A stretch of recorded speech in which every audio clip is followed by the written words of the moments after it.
کیا آپ کو معلوم ہے ہم نماز میں دعائے مشورہ یعنی اللہم انی ظلمت نفسی پڑھتے ہیں؟ اس کا اصل مطلب کیا ہے؟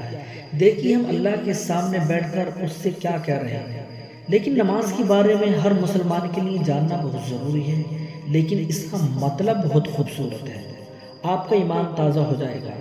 اللہم انی ظلمت نفسی ظلما کثیرا، اے اللہ میں نے اپنی جان پر بہت ظلم کیا ہے، وَلَا يَغْفِرُ الذُّنُوبَ إِلَّا أَنْتَ، اور گناہوں کو تیرے سوا کوئی نہیں بخشتا، فَاغْفِرْ لِي مَغْفِرَةً مِّنْ عِنْدِكَ، بس تو مجھے اپنی طرف سے معافی عطا فرما، وَارْحَمْنِي، اور مجھ پر رحم فرما، إِنَّكَ أَنْتَ الْغَفُورُ الرَّحِيمُ، بے شک تو ہی ہے بخشنے والا نہایت رحم کرنے والا۔